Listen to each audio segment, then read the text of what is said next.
नमस्कार दोस्तों, स्वागत है आपका हमारे इस नए वीडियो में। इस वीडियो में हम आपको बताएंगे कि डीबीटी क्या है और डीबीटी को लगवाना क्यों जरूरी है।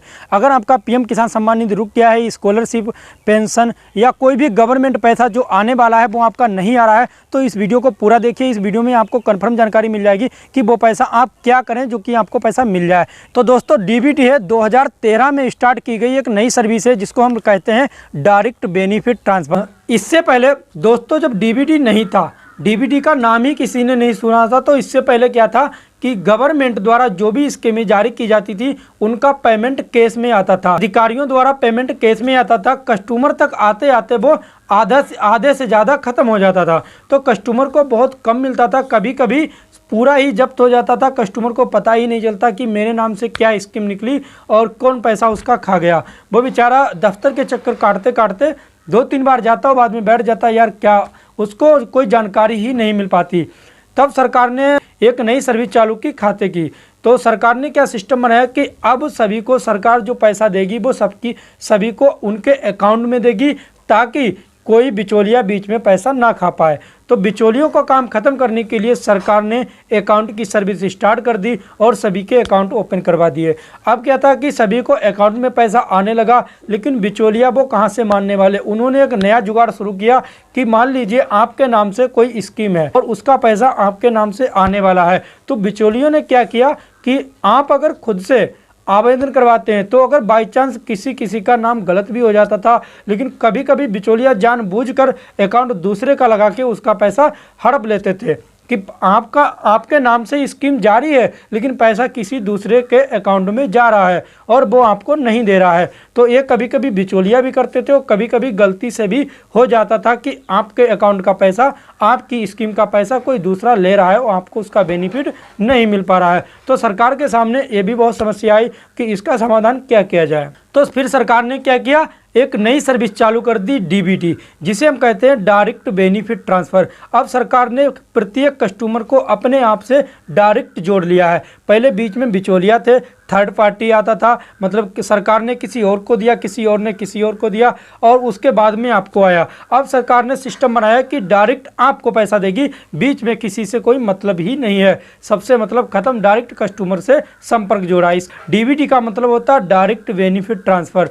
इसमें क्या होता है कि सरकार आपको कोई भी स्कीम के तहत अगर पैसा दे रही है, तो अब मान लीजिए पीएम किसान सम्मान निधि है, काफ़ी लोगों का क्या है कि अकाउंट पे पैसा अभी तक आता था, अब सरकार ने उसमें डीबीटी चालू की है। अभी इससे पहले जो स्टार्टिंग में 2-3 किस्तें आई हैं वो अकाउंट नंबर पे आई हैं, उसमें किसी का अकाउंट गलती से दूसरा नंबर लग गया, दूसरा नंबर गलती से गलत डिजिट लग गया, तो उसमें तो आपका पैसा आने वाला नहीं है, वो तो दूसरे के नाम पर जा रहा है, दूसरे के अकाउंट में जा रहा है और वो व्यक्ति आपको देता भी नहीं है।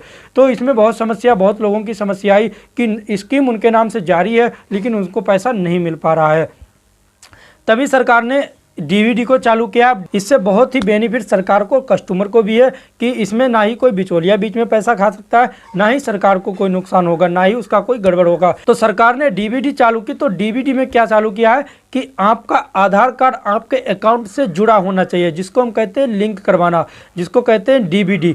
तो इसमें अगर आपका अकाउंट नंबर से आधार नंबर लिंक है तो आपका पैसा कहीं नहीं जाने वाला, डायरेक्ट आपके अकाउंट में आएगा। अगर आपका आधार कार्ड अकाउंट से लिंक नहीं है तो आपका पैसा रोक दिया जाएगा और वो आपको नहीं मिल पाएगा। तो इसीलिए अगर आपका अकाउंट है और आपका सरकार के द्वारा किसी भी योजना का पैसा आपको नहीं मिल रहा है, कोई भी योजना हो, पीएम किसान स्कॉलरशिप या शौचालय, कमरा, तो विभिन्न प्रकार की सरकार की योजनाएं हैं जिनका पैसा अगर आपको नहीं मिल पा रहा है और आप चाहते हैं कि आपको मिले, वो रुक गया, तो आपको क्या करना होगा इसके लिए आपको डीबीटी चालू करवाना बहुत ज़रूरी है। तो आप अपने बैंक में संपर्क करें। अगर आपका पुराना खाता पहले से खुला है और उसमें डीबीटी लिंक नहीं है तो आप बैंक में जाके अनुरोध करें और अपना डीबीटी लिंक करवाएं। और अगर वहाँ से नहीं हो रहा है, कोई समस्या आ रही है, कभी कभी कई लोगों का ये प्रश्न आता है कि यार मैं तो कई बार अपनी आधार फोटो कॉपी दे आया लेकिन बैंक वालों ने लिंक ही नहीं किया, तो आपके लिए मैं एक विकल्प पर्सनल बता रहा हूँ कि आप अपना एक नया अकाउंट ओपन करवा सकते हैं डीबीटी के थ्रू। कहीं भी जनसेवा केंद्र पर और कहीं भी साइबर कैफ़े पर जाकर अपना एक नया अकाउंट चालू करवा सकते हैं, जिसमें डीबीडी जरूर ध्यानपूर्वक लगवा लें। जिससे क्या होगा कि गवर्नमेंट द्वारा जो स्कीम का पैसा आने वाला है, रोक दिया गया है, वो डायरेक्ट आपके अकाउंट में आना शुरू हो जाएगा। जो भी आप नया अकाउंट खुलवाएंगे डायरेक्ट उसमें आने लगेगा। तो ये आपके लिए बहुत ही अच्छा विकल्प है। अगर आपके अकाउंट में डीबीडी लिंक नहीं है तो आप नया अकाउंट खुलवा सकते हैं, अन्यथा आप बैंक में जाकर अनुरोध करके अपना पुराने खाते में ही डीबीडी एक्टिव करवा सकते हैं। तो दोस्तों आप समझ चुके होंगे कि डीबीडी कितना ज़रूरी है और डीबीडी को लिंक करवाना क्यों ज़रूरी है। अगर दोस्तों डीबीडी से रिलेटेड और कोई जानकारी आपको चाहिए और कोई प्रश्न हो तो मुझे कमेंट कीजिए, आपको नए वीडियो में हम ज़रूर बताएंगे। तो दोस्तों अगर आपको ये वीडियो पसंद आया है तो अपने दोस्तों को शेयर कीजिए और वीडियो को लाइक कीजिए, चैनल को सब्सक्राइब कीजिए, ताकि आने वाले प्रत्येक वीडियो का नोटिफिकेशन आपके पास सबसे पहले पहुंच सके। तो दोस्तों अभी के लिए राम राम, मिलते हैं आपको नए वीडियो में।